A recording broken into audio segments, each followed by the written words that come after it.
officially welcome you to the nation. But look at it, where we do things down here, we don't do them while we dry set. Okay? So let me see if I can get the people to help me out real quick for welcome on for truth, yeah? Y'all come on.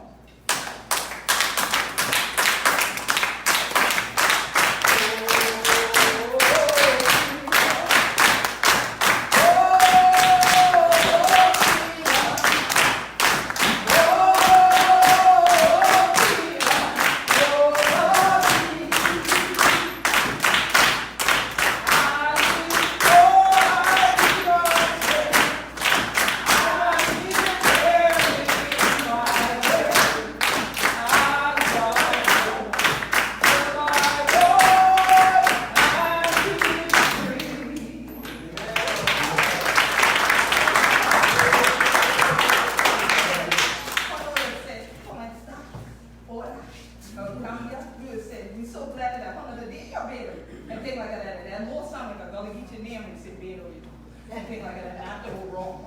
But we are very, very happy that you were here with Geechee Nation. I thought based on our conversation about, Harriet Tubman and about Robert Smalls, there would be no better way to pay tribute to this moment than to talk about freedom and to sing about freedom. Wow. You are in a place where the spirituals emerged from this song, okay? And that's officially our state music in South Carolina. So we want to have you to shout or leave it and get about them spiritual while you're going on the trail. But we definitely say thank you for coming, for getting who we be in the Gullah Geechee Nation. Thank you.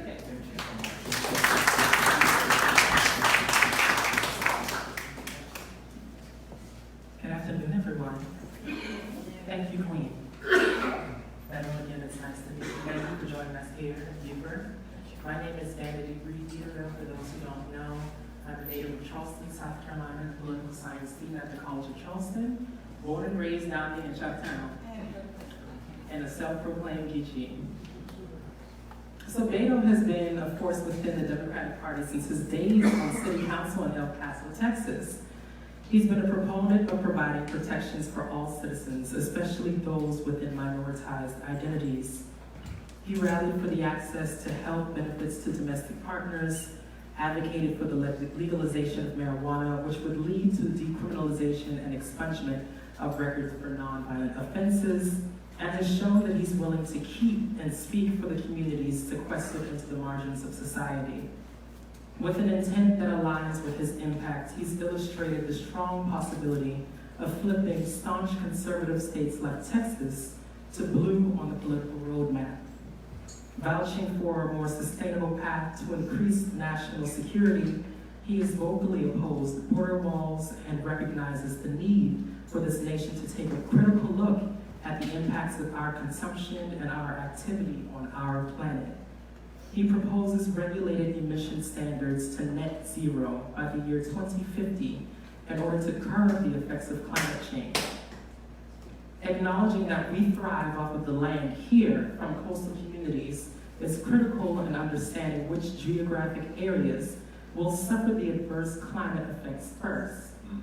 O'Rourke understands that access to abortion is one of the ways in which we can grant women the agency and autonomy over their bodies and ensure practical and fulfilling lives. He understands that the need for purposeful and comprehensive LGBT policy and has recently spoken out against the atrocities that members of the community face, like Black transgender women, and I have personally appreciated the visibility on the matter of his behalf. But I'll speak with brevity and allow you to do your work. After all, the Gullah Geechee Nation knows all too well the life of the margin society and what they look like. As you may know, the Gullah Geechee Nation exists from Jacksonville, North Carolina to Jacksonville, Florida, and it encapsulates sea islands as well as a range of 35 miles inland. I hail from Charleston, South Carolina, the holy city, as they call it, and will always be Geechee no matter where I go. We are the progeny of slaves and relics of their mighty resistance. We are preservers of rich language and robust culture, and we were always ready for progressive discourse. So I'd like to now formally introduce you to the Gullah Geechee Nation, presidential candidate Beto O'Rourke.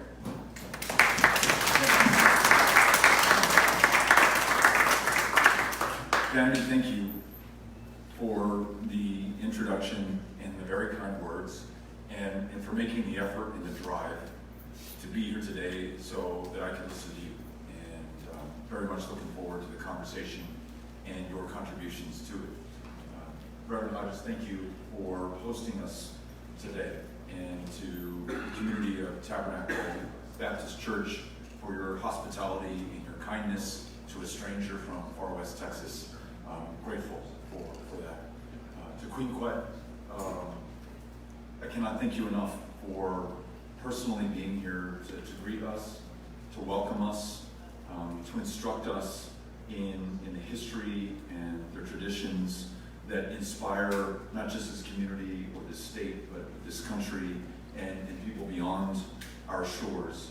I was asking you, what is it about this community, Beaufort in particular, and the Gullah Geechee Nation and her citizens in general, that has produced some of the heroes that we are here to celebrate today? Women like Harriet Tubman, who you were telling me was perhaps one of the first, if not the first women in this country to lead people into battle, and for the best of all reasons, to free her fellow human beings from bondage. Or to produce someone like Robert Smalls, who took possession of a Confederate ship in order to bring more people to freedom and to ensure justice for this country, at risk to his own life, willing to sacrifice it for others. And you talked about a tradition of fierce independence that has existed here for centuries. And I've got to tell you, I see that in you.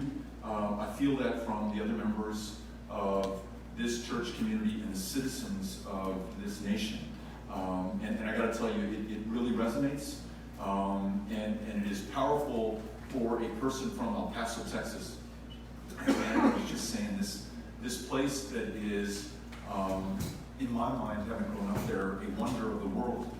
We're in the Chihuahuan Desert at the foot of the Rocky Mountains, connected to two other states and another nation, Chihuahua, New Mexico, Texas, Mexico, and the United States all come together in this one place where the Rio Grande River joins us and does not separate us. And yet so few of our fellow Americans understand our story or appreciate our contributions. And I want to tell your story and the story of the Gullah Geechee Nation to the people that I have the pleasure of representing in El Paso, because it is powerful, it is profound, and it is absolutely inspiring. And I want to make sure to make the best use of the limited time that I have here by having the chance to listen to you. So know this, as Vanity said, our most urgent and pressing priority is to confront the challenge of climate change before it is too late. I know that your perspective on the front lines of this, whether it is sea level rise or the intensity or size or frequency of the storms that hit this region and in this state, and really are representative of what's happening in the world, what you can tell me is far more important than what I can describe to you in terms of our policy or our plans, because that is what will inform the urgency that others in this country feel.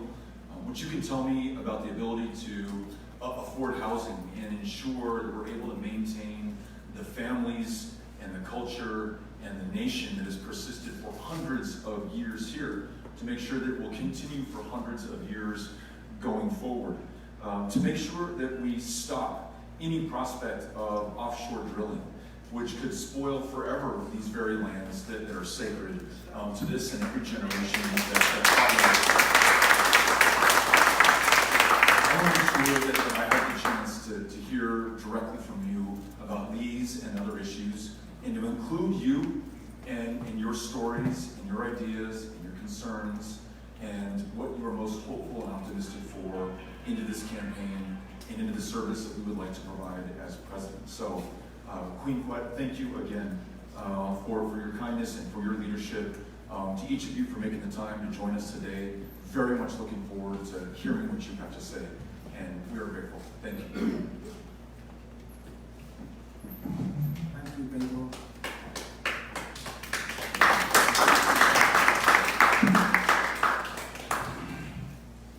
Thank you.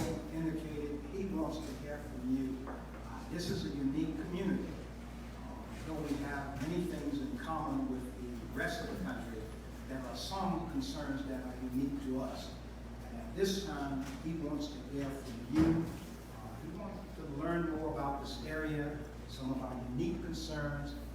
He wants to answer your questions as well. So we're going to acknowledge you at this particular time. And the ground rules are that when you are acknowledged, that you will indicate who you are and then make your statement or raise your questions or concerns. So at this time, we will acknowledge the first hand that we see. I would like to just mention this based on what you just stated about climate change, and also you and I talked about Queen Quet Davis in Houston, so I know Texas pretty well. Been to Del Rio, but I go to Brackettville a lot. And one of the things that concerned me was the tremendous drought in Brackettville, to the point where I was crossing bridges and looking for water, and there was no water there anymore. And I would often say, I wish I could be like Bewitched and twink my nose and bring people from the Gullah Geechee Nation to these places that we take for granted all the water we have. But now we went from a drought to a deluge of rain in the past 2 weeks. So food security is a major issue, because when we have these massive rains that are happening, sea level rise is already here, then we have these rains, now it's nearing and part of harvest season. Protecting that and weighing all of that in the balance, I think, is critical. So these things, of course, tied to cultural heritage and the sustainability of cultural heritage. So what is it that you're going to do? If you are the President of the United States, what is it that you're going to do that's going to help with these issues, in addition to what you already outlined about climate change and the prevention of offshore drilling, that will protect food security and cultural heritage, and be able to have people remain where they are, place-based people like Gullah Geechees, because people always say, well, you can always retreat, you can move. I said, the only retreat we want is to relax at the spa. We're not leaving the coast. So what is it that you will put forth in that effort for food security and cultural heritage continuation? Queen Quet, you described the problem of both too much and not enough. In Houston, where we celebrate Queen Quet Day every single year, in 2017, we saw 58 inches of rain from a single storm, which is a landfall record for all of recorded history in North America, and also was the third 500-year flood in that one community. People had not yet finished rebuilding from the last flood before the next one hit, and in that same state, as you just described, you have farmers who seek to persist through historic droughts. And our ability to grow our own food, and in Texas, the cotton capital of the world, the ability to grow our own fiber to feed and to clothe us is severely compromised. And then you add to the challenges that we face here of sea level rise. So you ask, how do we meet this challenge? How do we get to the goals that Vanity described of net zero greenhouse gas emissions by 2050, getting us halfway there by 2030? First and foremost, to your excellent question, is we put those communities who are first in line to take the impact of climate change and pollution first in line for federal support to harden them and make sure that they are ready to persist and survive the next man-made, human-made disaster of climate change. That's an investment in infrastructure. It's an investment in water. We know that throughout South Carolina, there are communities where it is not safe enough to drink the water today. Across this country, whether it is Flint, Michigan, or the Central Valley of California, that will require billions of dollars of investment.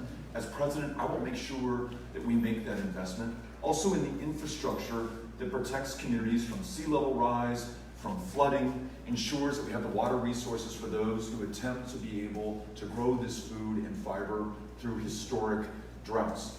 And then we fully embrace renewable energy, and we relieve ourselves from a dependence on fossil fuels and ensure that those high-wage, high-skill, high-growth jobs in solar and wind are those jobs that define the American future and allow us to lead globally on this challenge. And then lastly, I want to make sure that we understand the opportunity that rural communities and farmers hold for making sure that we lead on this issue. Paying farmers for environmental services like planting cover crops that pull more carbon out of the air, precision and no-till farming to disturb less of the carbon in the soil, sustainable agricultural practices. That's not just good for the soil and our waters, it's good for this planet, and it allows us to meet our obligations to the next generation. In other words, if all of us do all that we can, don't meet this by half steps or half measures or only half the country, I'm confident that we'll be able to meet this challenge and make those descendants who follow us, and we were talking about this at the outset, make those descendants who follow us proud of what we've been able to do, just like we feel the pressure to be able to deliver on the inspiration that we feel from those who preceded us. So thank you for asking the question. Appreciate it.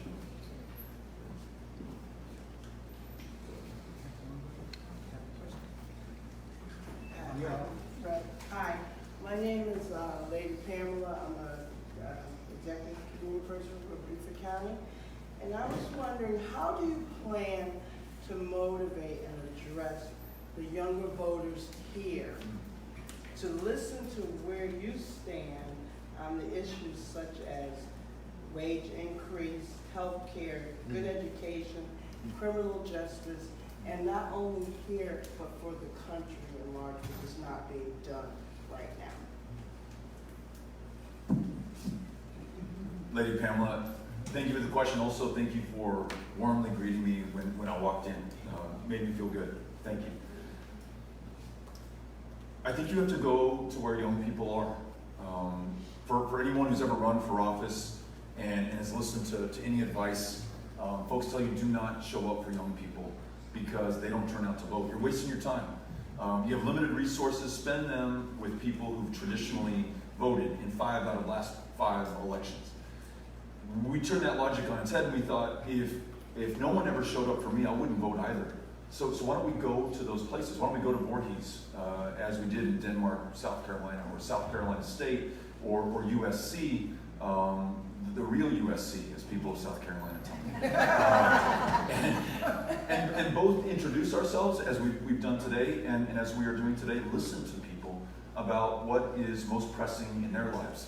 Hearing about the extraordinarily high cost of education and the student loan debt that follows, and the fact that historically black colleges and universities like Voorhees have an additional problem in that their endowments are smaller than other private universities, and so critically important that we make greater federal investment in those HBCUs. Make sure that we reduce the cost of higher education, make it debt-free for middle and lower income families, and then if you're willing to dedicate some part of your life to public service, to teach in a classroom, to work at the VA, to help to restore coastal lands in this community, let's wipe clean your student loan debt so you can focus on that public service. These are some of the things that we're hearing from young people, and I know from our experience in Texas that it works because during our Senate run, we saw young voter turnout during early voting increase by 500% over the last midterm year. So showing up for people, listening to them, bringing them in to our democracy, not only gives them a seat at the table, it gives them a reason to stand up and to be counted. And in Texas they did, and we're going to make sure that in South Carolina, if we have anything to do with it, they do as well. But that begins by showing up and listening. Thank you, Lady Pamela. Appreciate it. Yeah. Thank you, sir. Thank you for coming and thank your staff. My name is Thomas Barnwell, and I'm a native of a little place called Hilton Head Island. Probably never heard of it. That's okay. My question is specifically into health care for all residents. I used to be healthcare administrator in my other life, one of the many things. And for this area, in 1969, we had problems of a scariest number of court cases. And as a result of testimony of the late Ernest F. Hollings and many others, I was one of those many persons that testified in Washington, February 14, 15, 16, 1969. Now, we do have a healthcare system called Beaufort Jasper Hampton Comprehensive Health Services. I'm concerned, what are your long-range, short-range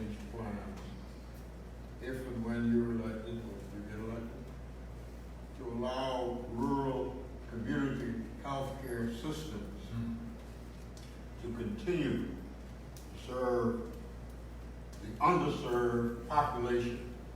Also, we know that there are fewer medical providers.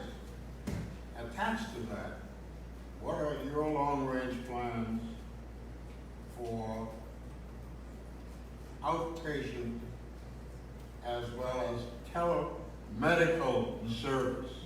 Thank you very much. I apologize for my long question.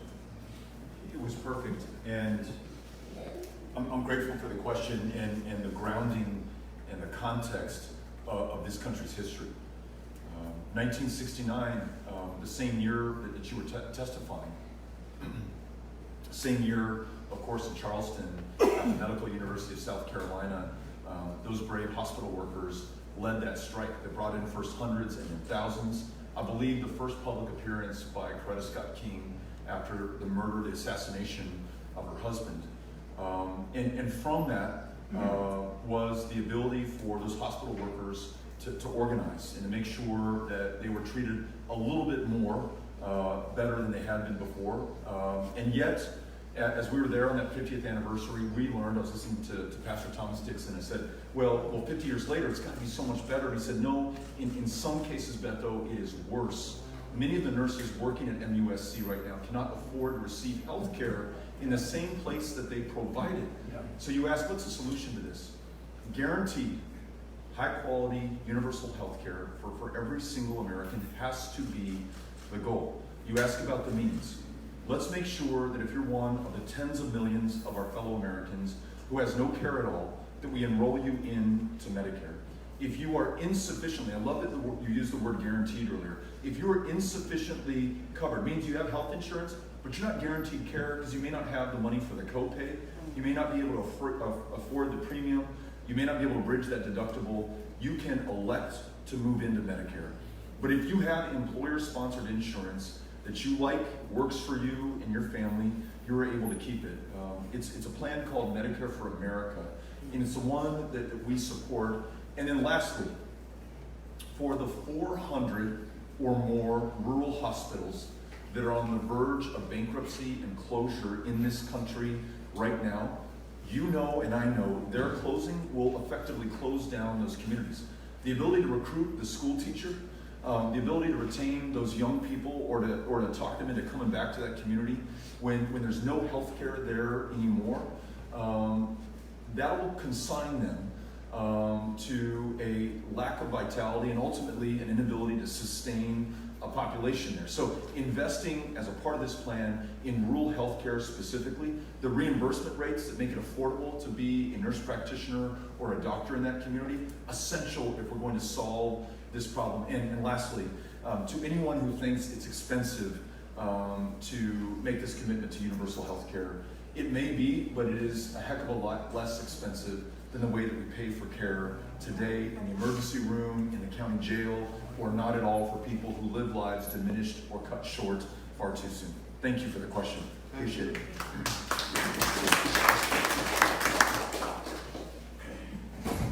So Beto, I'd just like to remind you again that I'm from Charleston, which is about an hour and a half away from Beaufort. And one of the things that I've been paying attention to since my time as a child is the hyperdevelopment that is happening on the peninsula, especially in Charleston and throughout the Tri-County region. And so after learning about the concept of globalization, I recognize that when it comes to the concepts of economic development and expansion and environmental responsibility, we will almost always choose the former over the latter. I've seen how infrastructure has been constructed through communities of color and historic communities under the guise of eminent domain. I've seen how marshland has historically and illegally been filled in for the purposes of hyperdevelopment and commercial development, not for community redevelopment.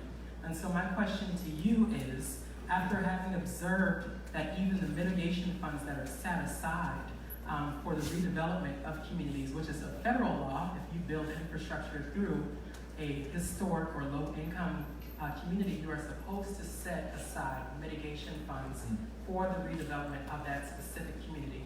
And I have seen in Charleston County mitigation funds being used for the beautification and the construction of lofts that cost $2,000 a month.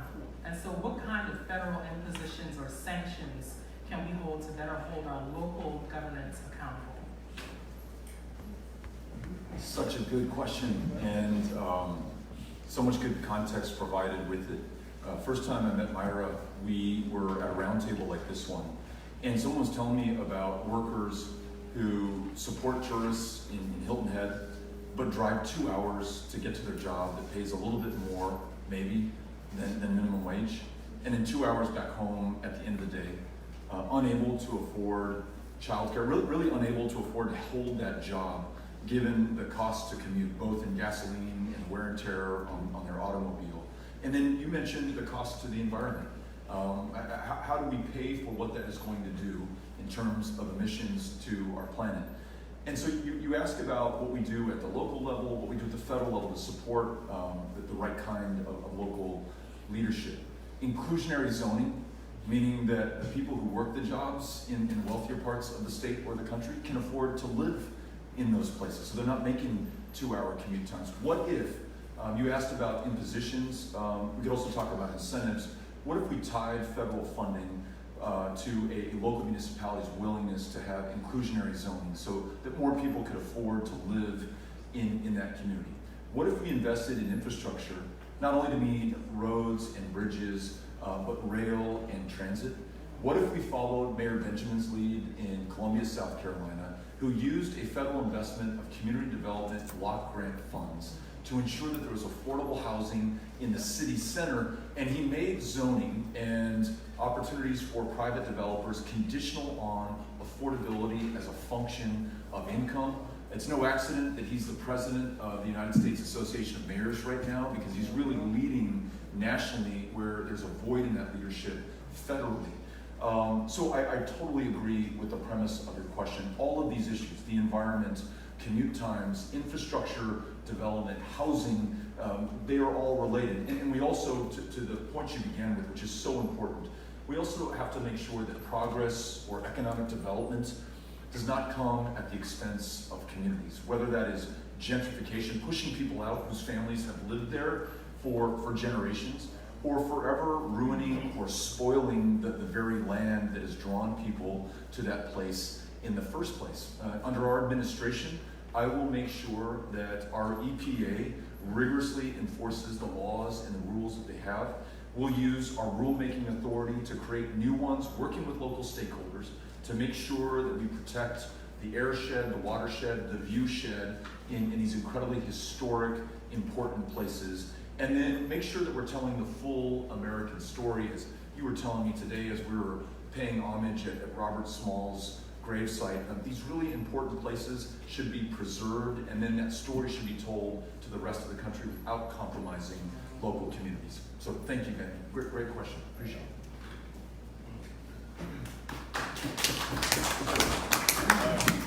Appreciate the opportunity to be here, and thank you for coming. My name is York Glover. I'm a council member here in Beaufort County. I have many questions to ask you, but I am probably trying to view the bigger picture right now in America, because as America is not whole and well, minorities, particularly when of color, really feel the pinch. So that I think that's where we are. I know that's where we are. So my question really, I like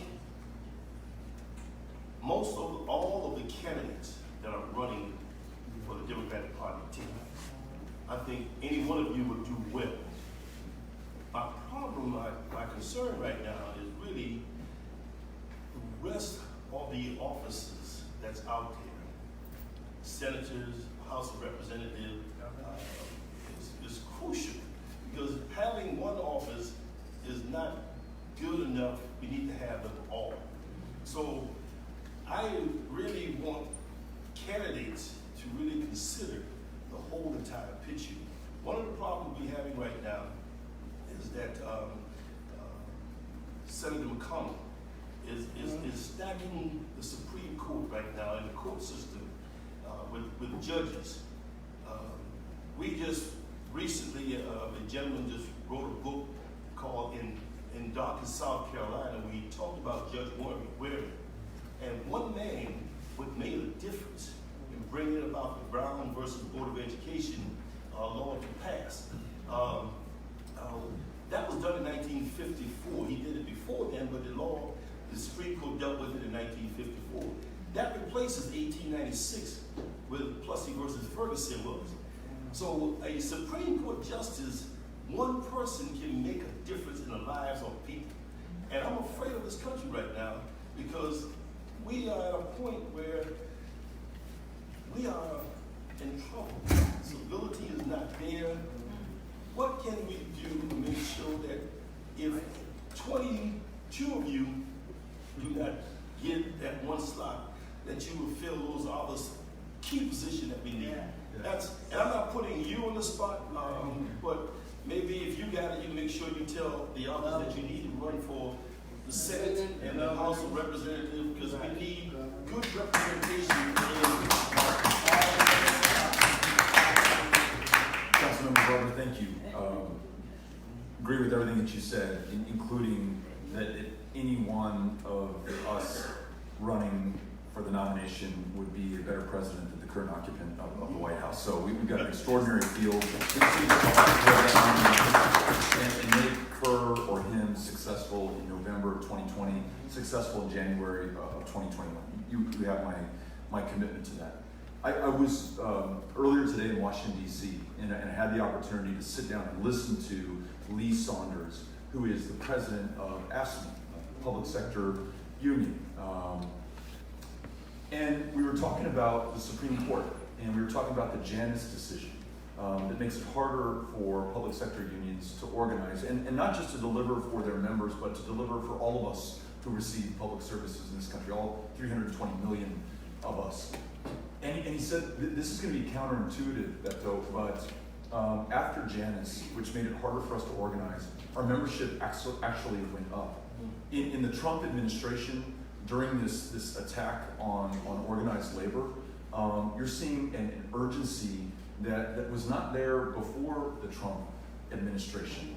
And we talked about whether the fact that all of this is on the line right now and under attack unlike any other time in our lives has finally awoken this country, commanded our attention, shocked our conscience, and is forcing us to act. So a president who says that we should ban all Muslims from coming to this country, or calls Mexican immigrants rapists and criminals, or dishonors the service of transgender Americans and all those who serve this country and put their lives on the line through a transgender troop ban, or who attacks the rights of a woman to make her own decisions about her own body. Right now, if we do not stand up for every single one of these rights and freedoms, I think we understand we're going to lose them forever. So perhaps there is some hidden gift in the Trump administration that has provoked this country to act. And we're seeing it everywhere. We see it here in South Carolina, we see it in Texas, every state that I've visited so far. But you are absolutely right. There is no person, no matter how great or resourceful or experienced, who as President of the United States could do this on their own. It's really going to take a movement. It's going to take a country. It's going to take council members here, members of Congress, U.S. senators, to make sure that we have a Supreme Court that respects the rights of the working person, the rights of a woman to make her own decisions about her own body, respects people over corporations. It doesn't say that corporations can spend unlimited amounts of money to purchase the outcomes of our elections and our legislation. And we're going to need allies in both of those chambers. And so insufficient just to run for the presidency, we've got to run for and with everyone across the country. In state houses, which are going to decide the district boundaries following 2020, in U.S. House and U.S. Senate seats, and then making sure that on the Supreme Court and every single federal bench, we have justices who reflect and look like the diversity and the genius of this country. I think it is only there and then that we meet the challenge that you just laid out. So let's make the most of this moment because we will not get it back. And that's, I think, what has brought us all to this table today. Thank you for asking the question. Appreciate it.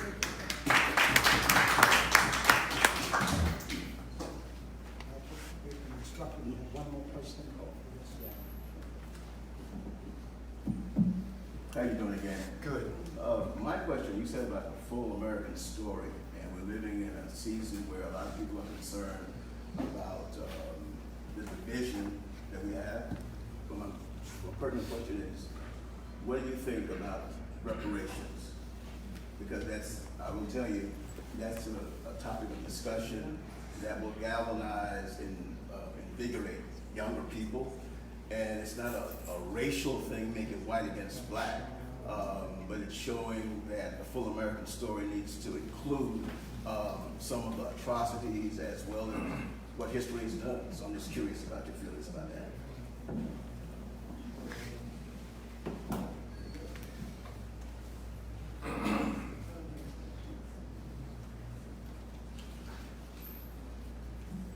The answer is yes. We must repair this country from its very founding, kidnapping people from West Africa, bringing them here in bondage to literally build the wealth of the United States and to establish what has become the most powerful country on the face of the planet. And a country which must reckon with the fact that the descendants of those who built this wealth and this opportunity in the first place have not in any meaningful way been able to share in the fruits of the labor it was provided. 10 times the wealth in white America than there is in black America today. A gross disparity in criminal justice where we imprison more people than any country on the face of the planet, and they are disproportionately comprised of people of color. Our jails and our prisons today. In public education, the access is not equal. And 1954, Brown versus Board of Education, here we are in 2019, and segregation in our public schools is as bad as it has ever been in this country.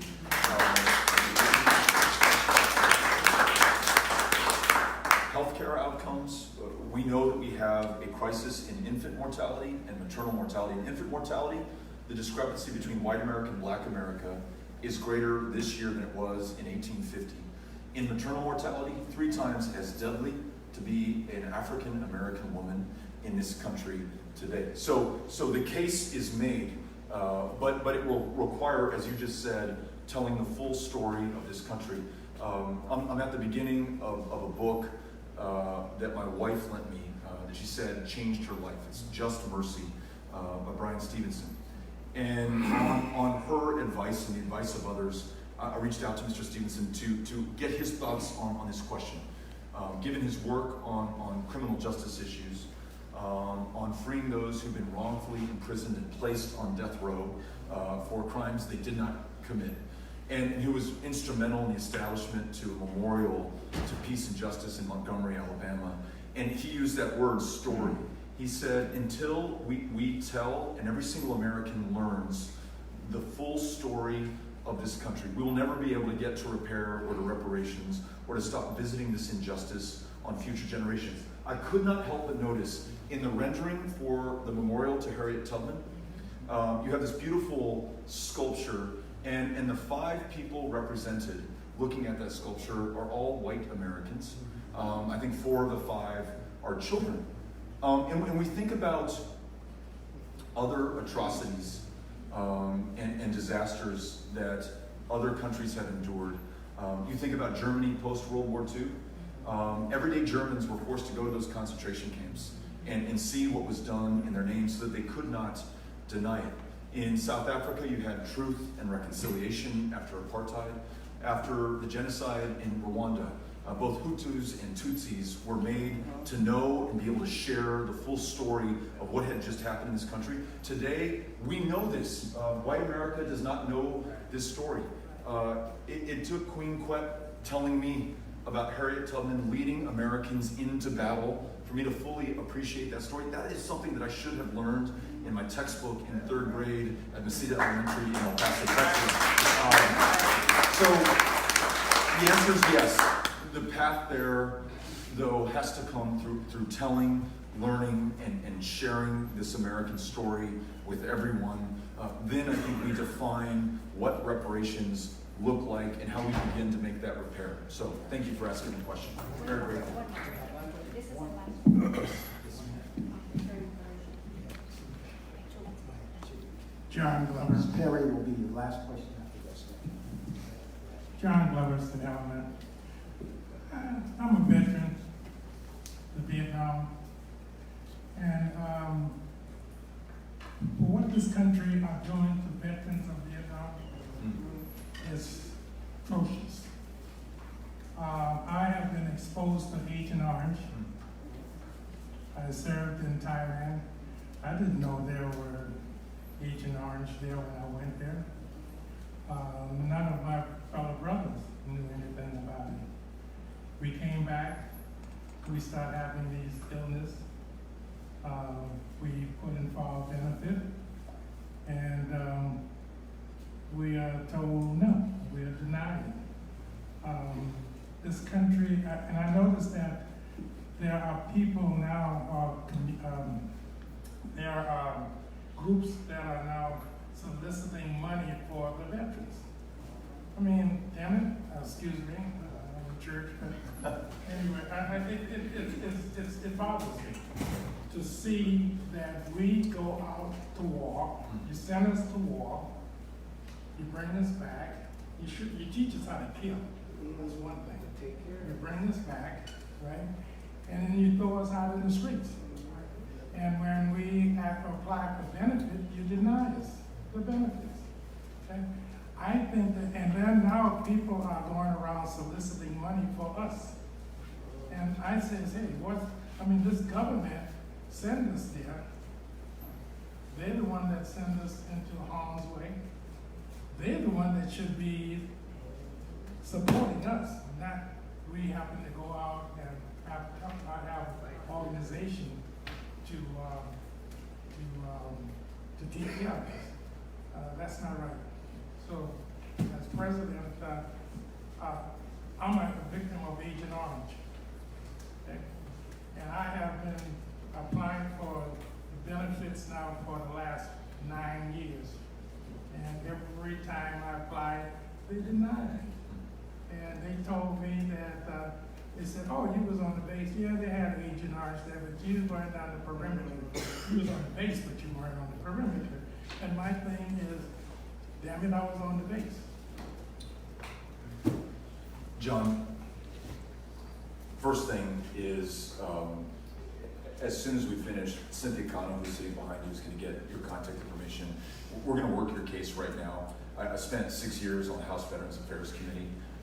I'd like to think we learned how to advocate for veterans through a bureaucracy that very often denied until veterans died. Those who served 50 years ago, there's this, I never thought about it this way, but someone said, there's this name that we've applied to the World War II generation, the greatest generation. Survived the Great Depression, went off to fight Nazi Germany, came back and helped to build the greatest economy the world has ever known. But I think there's a real case to be made for the Vietnam era generation who went to a war that this country did not fully understand, nor did this country support.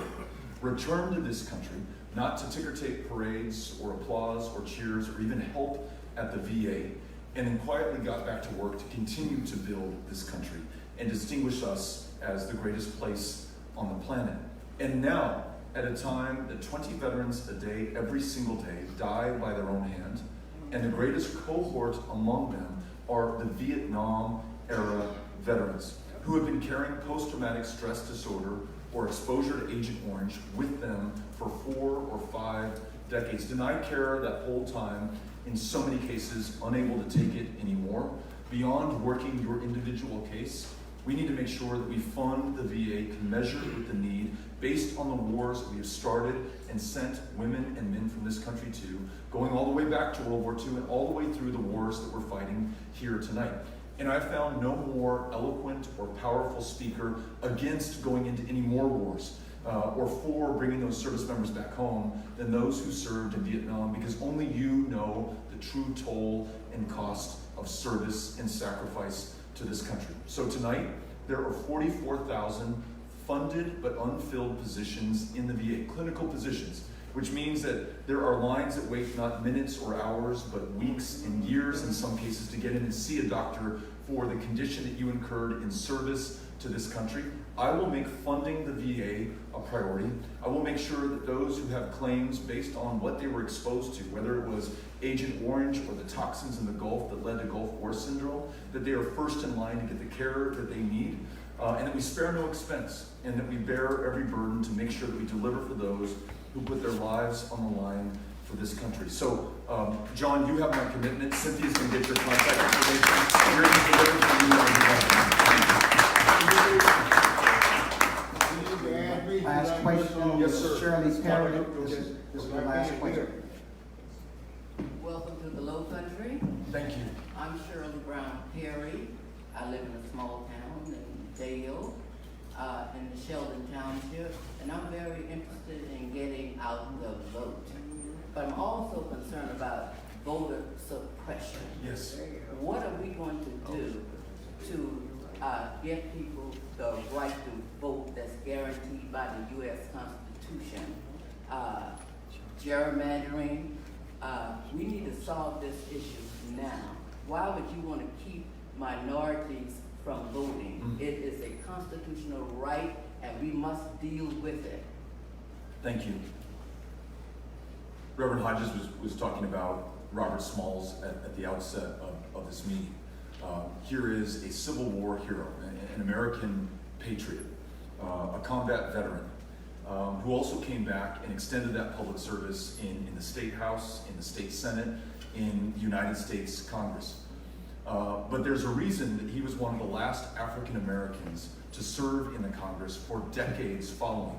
And there's a reason that the Voting Rights Act was necessary, signed into law by Lyndon Baines Johnson, but forced into law by people who were willing to risk, in some cases, lost their lives in the civil rights struggle in order to form the popular will in order to achieve that victory. And there's a reason that we need a new Voting Rights Act right now. My home state of Texas ranked 50th in voter turnout going into the 2018 election because it was drawn that way.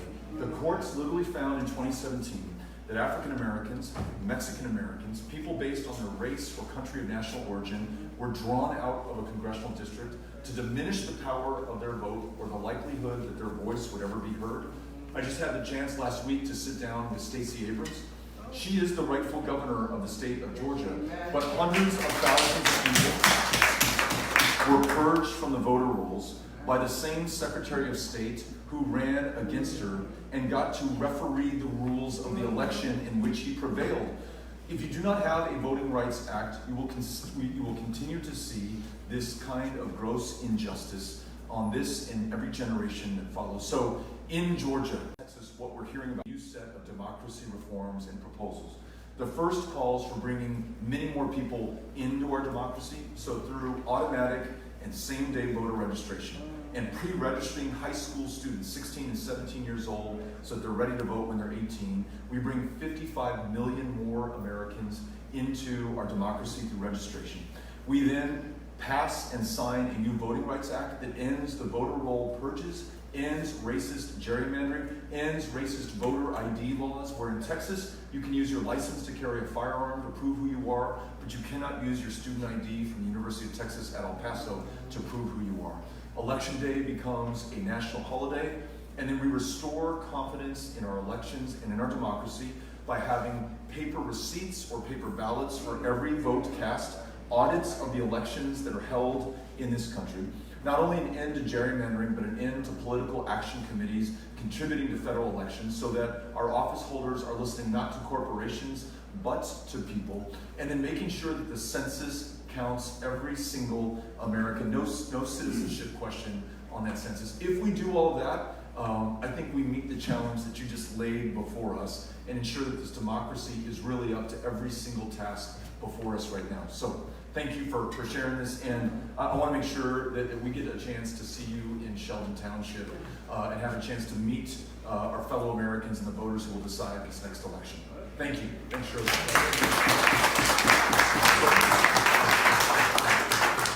Thank you. We realize that all of you have questions that you could raise, but due to the time factor, we could not entertain all. But we certainly want to thank you for coming and sharing with us. Our isolation along the coastline really contributed to our success and our society survival, because we were independent people. But we want you, and we need all the other candidates to realize that to isolate us now contributes to our detriment. So it is so important for our candidates who are seeking any office, but definitely national office, to reach out to this community, and you've done it today, and we thank you for that. Thank you. Very grateful. Thank you all.